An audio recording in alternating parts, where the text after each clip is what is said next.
Hello and welcome to Soul Love with Kimness. I am Kim van der Zande, your host, and I'm super excited to share another episode of Soul Love with you, where we share inspirational and empowering stories from the heart. We talk about the beauty and the shadows as both are part of the ascension journey, to remind you that you are powerful, you are magical, and to have trust in what you feel to be true deep within. Enjoy this next episode of Soul Love.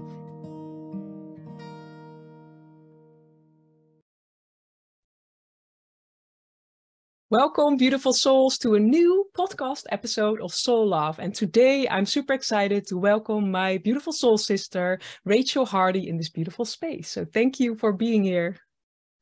Thank you so much, Kim. I am so happy to be here. So glad to be in this space and co-create with you. It's always a joy.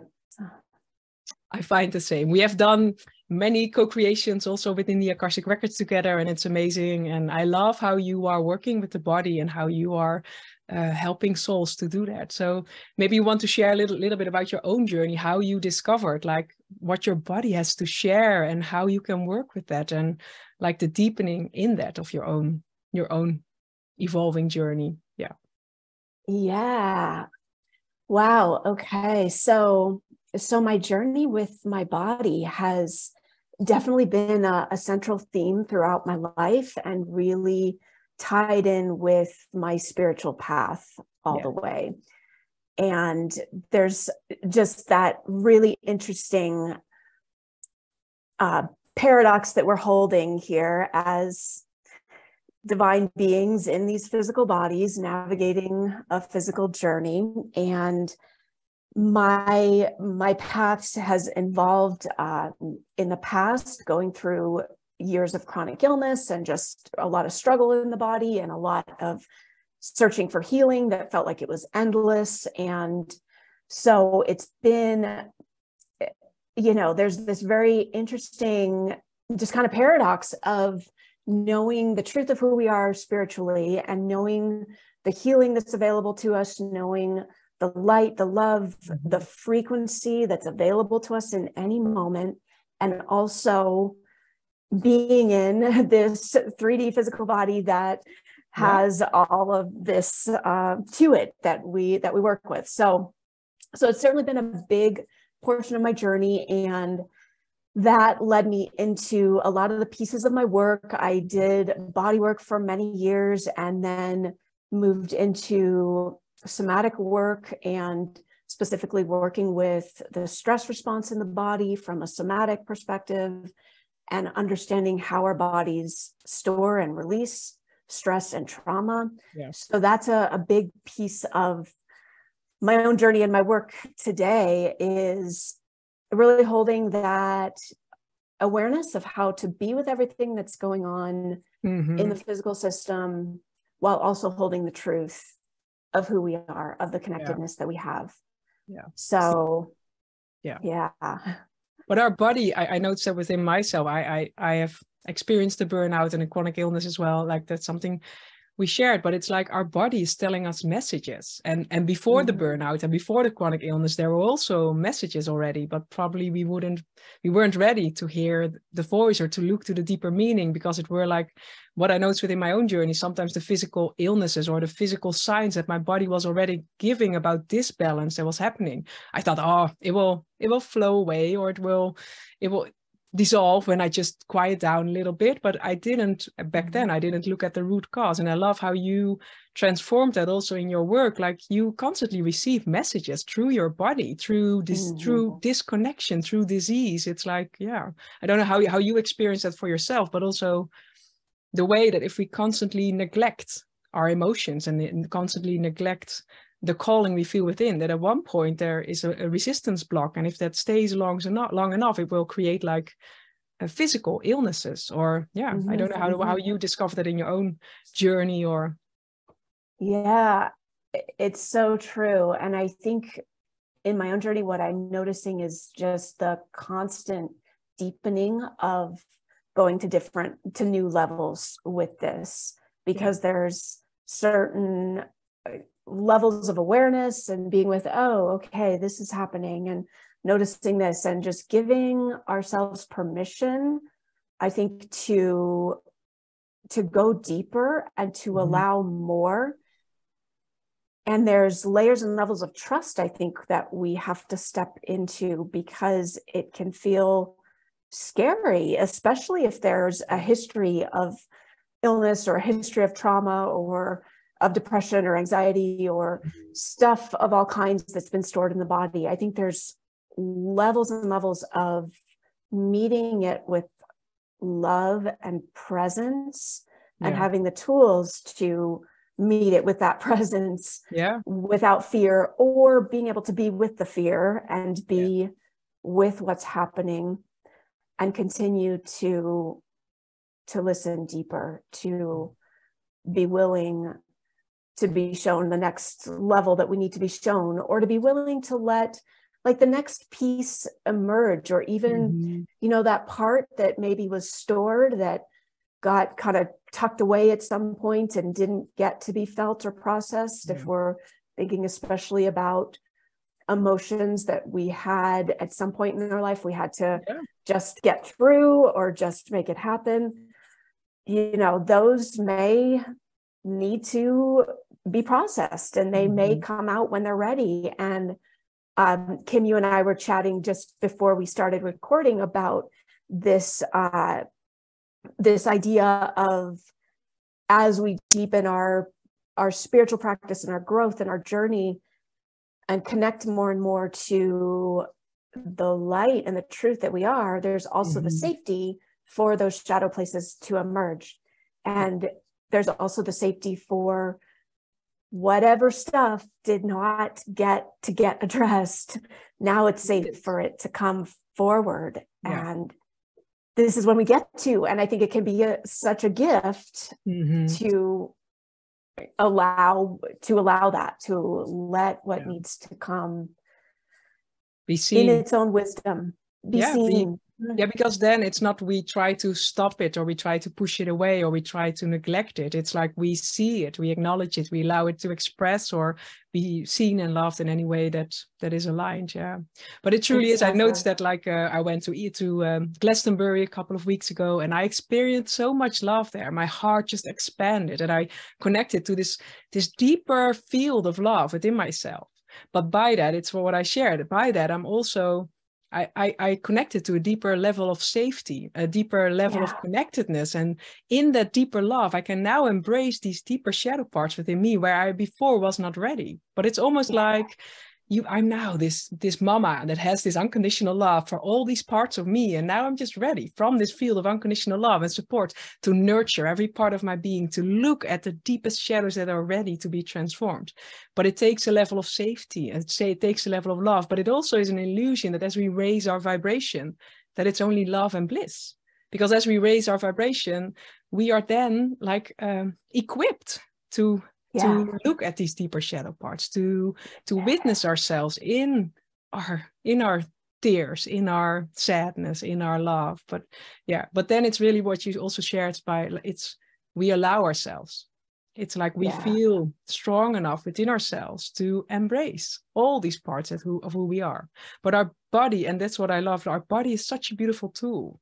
But we need to lean to learn its message. And you are doing a beautiful through your practices, but it constantly shares messages. And also, like, as you elevate, it also takes more time for it to integrate into your physical body. And sometimes there are things that are stuck. What do you use to, if you feel like there is some dense, stuck energy, or what are beautiful ways for you to see it for what it is, or embrace it, or I think the first most important thing is exactly what you've been saying about the embracing and the allowing it. And I was just thinking, as you were talking about the judgment that it can be so easy to put on what we're experiencing, especially when we're on a spiritual path, and sometimes there's messages about what it should look like. And of course, on top of that, it's not comfortable to be feeling what's going on. So it can be really easy to put the judgment on what's happening that is actually a gift, that this part is emerging, is feeling safe, is ready to be seen, presenced, witnessed, released.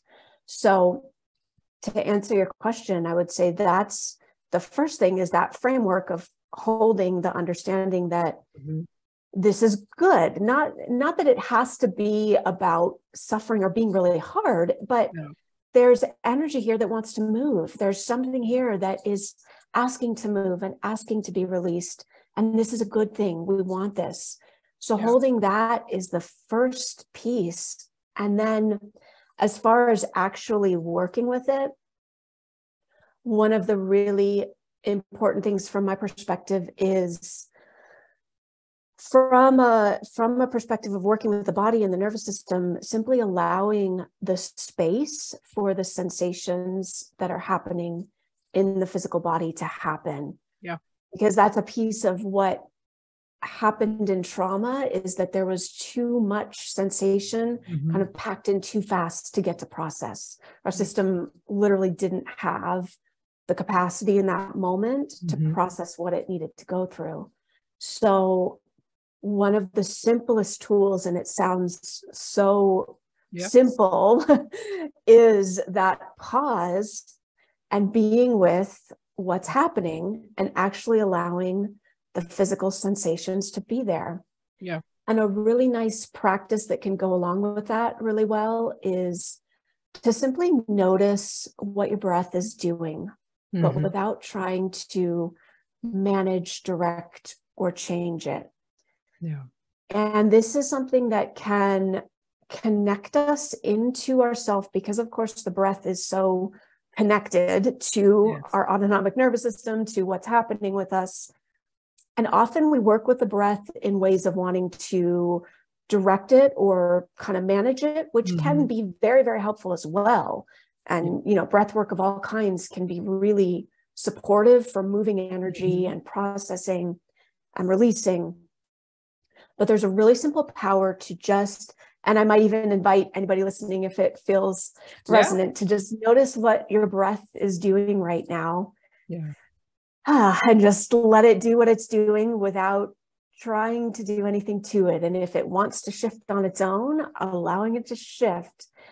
There's a way that noticing can connect you right in literally to what your autonomic nervous system is doing. And it kind of brings back in sometimes that click of presence of, oh, I'm here. And now my breath just took a spontaneous breath, which sometimes it might do. And there's a little organic reset that happens there. So that's a tool that I love to use just along with that simple pause and the noticing and the giving space to what's actually happening in my physical system right now, especially on a sensation level. Yeah. What's there? Does it feel okay to be with? Does it feel okay to let it just move, to let that energy do what it's doing? Again, without necessarily pushing, directing, or managing. Yeah. But allowing it to be present. And from there, it's going to move, because like emotions, it's the same thing. Yeah. If we can just be with it and be with it safely and grounded in our bodies and in the present, it's going to shift. It will. It has to. But the most profound things are that simple. But most of the time, those, like, I love that you shared a pause, because most people find that the most difficult thing, because there's always something more important to do within our busy schedules, within everything that is happening around us, and taking that pause and really also honoring if our body wants rest, honoring if our body wants to share something. Like, it sounds very simple, but just I ask everyone listening, notice within your life, when are you truly doing that? And even if it's only for 5 minutes, it's so, I love it, but you also shared, like, being conscious about your breath. It goes beyond, like, it invites all of you to be in the here and now, but it eases your nervous system, and that creates different processes in your body, in your system, and it just ripples out. So even 5 minutes already creates so much change and so much, and it is also a way for you to acknowledge yourself. So that's also what I love about just consciously breathing. It's not again pushing, it's not again trying to dissolve something, or it's just allowing yourself to become aware and to, so I think that's it's a powerful tool. and we just have it. But it's allowing ourselves to be worthy enough to take that time, to take 5 minutes per day. And that's I think that's for most of us, also for me in the past, and even sometimes, like last week, the full moon was powerful, and the equinox, and then the 11/11, and my body was just transitioning so much that the last days of the week I needed to clear my schedule. And then from my human mind, I think, oh no, I'm a mom and I have a business and I have responsibilities. But I thought, no, my body is really saying a halt and I need to transform certain things. But that is most of the time the most difficult decision. But if we don't do that, if I was just going on, then at one point my body would create diseases because I was not listening and I was constantly pushing it away. And that was what happened in the past. But it's learning through that experience. Like, yeah, we constantly get these messages, but are you then ready to listen? I think that's an important message. Yeah, totally. And you're making me think too, as you're saying that, how as we're evolving and as we're growing, I feel like the need to listen actually gets stronger, not less. And the subtleties of how we're working with ourselves get more important. Like there's less, we don't get to push through anymore. No. It just doesn't work. No. And it's almost like the body, as I'm thinking about this, the body kind of responds quicker with, no, that's not okay. And there's this refining of the integration of who we are with our physical system, so that we're nuancing and supporting at very refined levels, rather than having to wait for the truck to hit, like maybe we did at some point. But I love that, because I think now you mentioned that, I think that we just we become more aware. So it's like we are learning to speak the language of our body. And by that, we are also noticing the signals earlier, where before we wouldn't notice the 100 signals that became before the burnout. But now we're noticing them in maybe tens and one moment and one. But I think that's it. It's like the more, sometimes then we think we're failing because we feel much more in our body, and we think, oh, why am I sick? Or why do I feel this? But we are attuning. We are becoming, I think, more pure. Maybe that's and as we become more pure, we also notice more.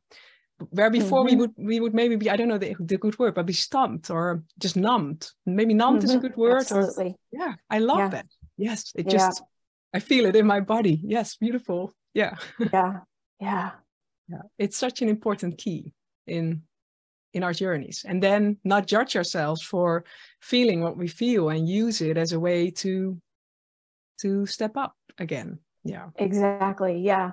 And it's just circling back to that piece we started with, of the feeling more is a good sign. This is you coming into your physical system more. It gets more sensitive. You become attuned. You start to feel the signals. This is good. Yes. Yeah.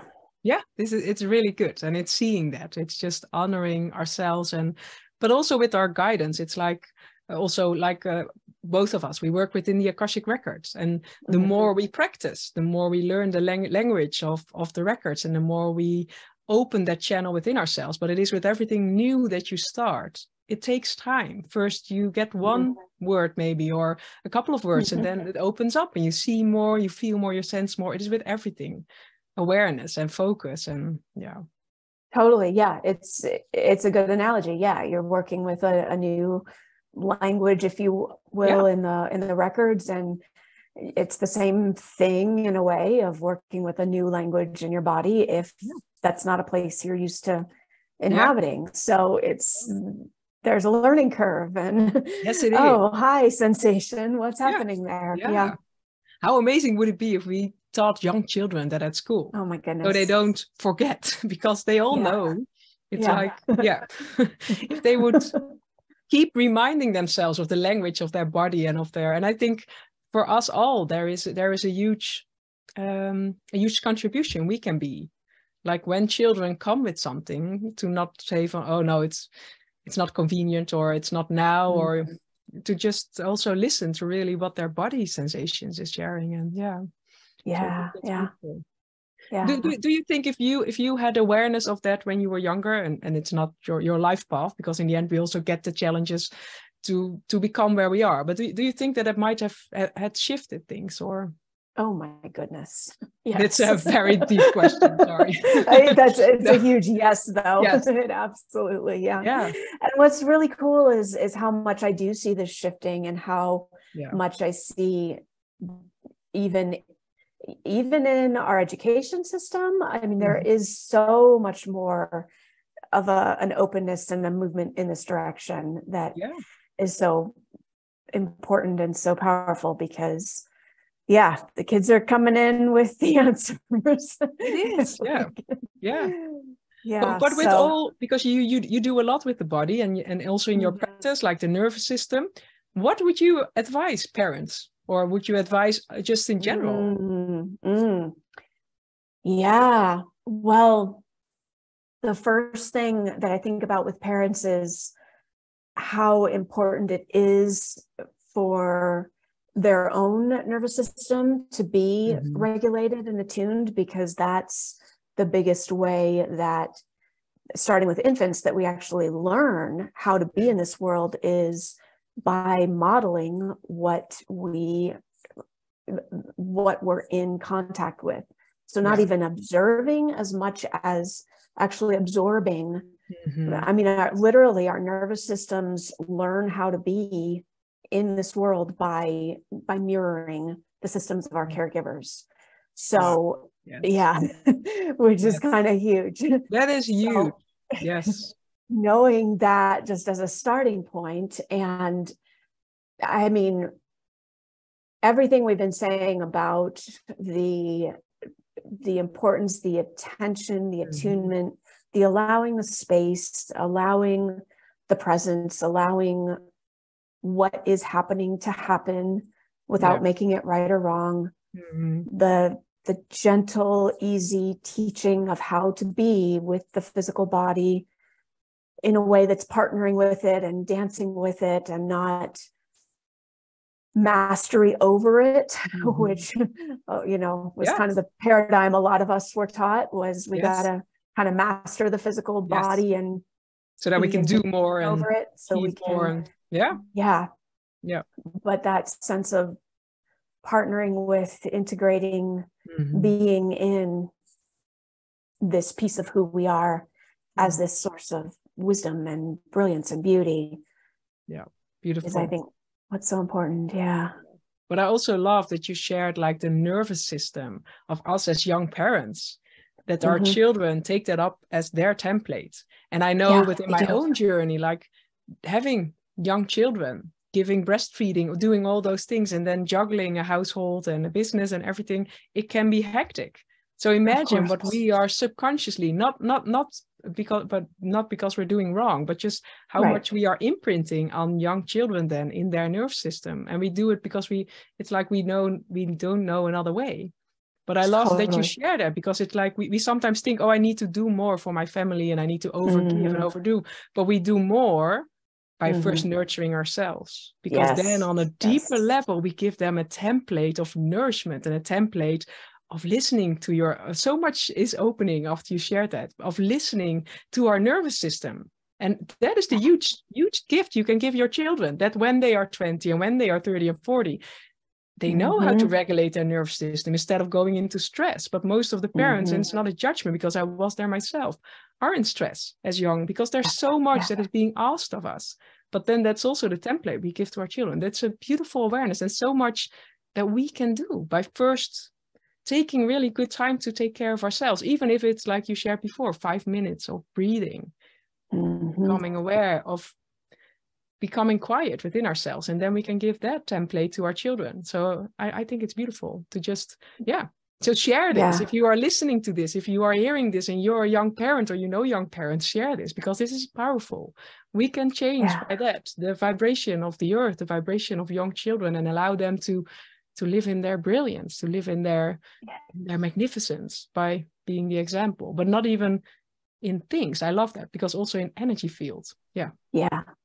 Beautiful. So important. And I just feel like emphasizing what you said about not going into judgment around this, that it's not about, all the things I'm not doing right as a parent. No, because no. it's not going to be perfect, and they're still going to, you know, beautifully grow and learn and develop. And so Yes. it's not from any kind of place of what I'm doing wrong, but exactly as you shared, that essence of who I'm being is the first thing. Like that's what they're learning. Yeah. Much more than anything you're doing for them. They're learning how to be from you. Yeah, it's beautiful. It gets a whole different dimension, because I know when they were born, that was for me a huge awakening moment, and that I really felt the desire, I need to become the best version of who I am, to be the example for them. But it goes even deeper. You gave a different dimension also for me in that template to really, because they feel vibrations, they feel sensations, and then it's also, even if we as parents have a stressful moment, to also, I think it's beautiful to share with them, like, this is happening in me. So they recognize, like, oh, this is not ease and grace. This is stressful, but this is not of mine. This is of my mom or my dad. Or I think to also let them feel like what is happening, to acknowledge them. Like, oh, that's so good. I think, somehow it opens your share, opens a whole new level in me. Oh my gosh, there's two things that feel really so good about what you just said. Yeah, the first thing is exactly what you said, that as, like, for example, as the mom, you're acknowledging this is mine, which is teaching and showing the kid this is not yours. And how many of us learned to take on all the stress of everybody else? So that modeling of, this is happening, this is why mom's stressful, and this is about me, is the first piece. And the second piece goes back to that concept of learning to not be scared of what's going on in your body. It's okay when stressful moments happen. It's okay if I'm activated. That's not bad. That's how our bodies are designed to work. Something stressful happens, and guess what? Adrenaline comes. It helps us. It's all okay. And then we can come down from that. And that's all just part of the flow of who we're being. It's not bad. It's not scary. No, it's a part of being human. But it's then at the end taking a moment to de-stress, or to find something.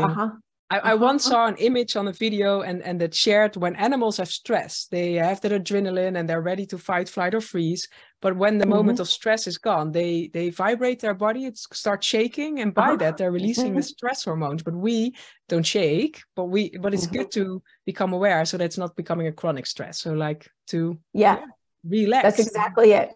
When animals come out of that freeze state, that's exactly it. They spontaneously shake and release all of that charge of energy that's meant to go somewhere. And us as humans who live mostly in our brains and not our bodies, we tend to get in the way of that natural organic release process. But we can learn how to bring that back and reconnect to that. So breathing, but I think also dancing then or something might help to, or absolutely also, body movement in de-stressing. Absolutely. Body movement of all kinds can be so powerful. And I think the key thing, if we're talking about this concept of that example of the animal holding stress and releasing, if we're thinking about applying or understanding how to incorporate that in our own beings, what's really helpful, first of all, goes back to learning to listen to the body and its impulses, because that's got to be there. We've got to be in touch with it. And when that stress response comes through, often there'll typically be like an activation, kind of the energy peaks, goes up, and then there's a deactivation, which might actually come out in trembling or shaking. And this is another kind of little thing that just might be helpful for people as far as moving through life and not getting stress stored in the body. Is, let's say there's some kind of event, that's not necessarily life-threatening, but I don't know, a car almost hits you or something sends that charge through.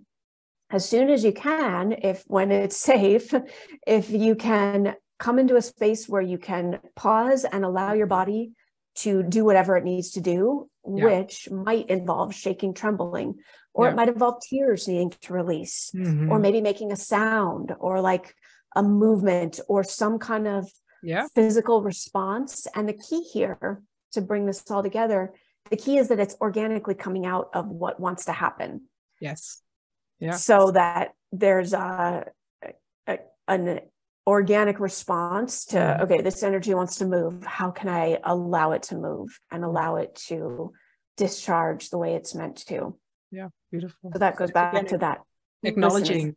Listening, acknowledging. And I think we've talked a whole beautiful full circle of beautiful shares. But that's important. And then it's allowing yourself to express in any way that feels called. Yeah. But I think it's like also when these old parts come up, it can trigger a stress response within yourself. And then it's just becoming aware and using these beautiful tools to hold yourself and to embrace yourself and to let it dissolve. Yeah. So I don't know if you would have one last thing you want to share before we close this beautiful podcast. I don't know what that would be. I always like sharing and remembering that nervous systems are unique, and all of these tools that we're talking about will apply in one way for one system and a different way for the other. And that just feels so important to me, because sometimes we go through this healing path of trying to do the things and kind of trying to put something on ourselves that should be working or should be doing this or should be fixing. And it's about that acknowledging and connecting to and learning the uniqueness of your own system.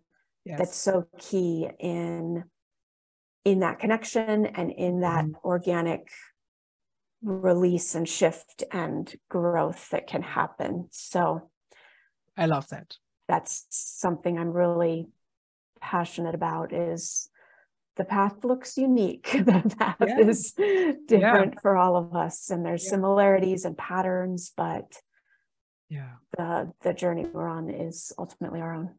I think that's a powerful message. And then it's really starting to learn to speak the language of our own body, of our own nervous system, of our own, and not judging ourselves if the technique that works for our neighbor doesn't work for us, but really get to know ourselves. And I love, because that's also the message. It's like becoming your uniqueness. It's coming back to the essence of who you are. But that also, I didn't know that it also works for your nervous system, that it also holds a unique way of being expressing. So thank you for that beautiful gift.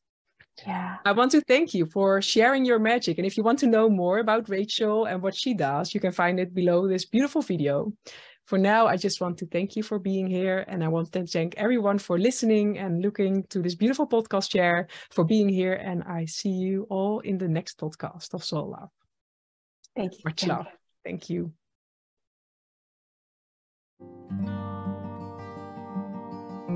Thank you for joining this episode of Soul Love. If you want to find out more about what we do, you can find it below. And I'll see you in the next episode. Much love.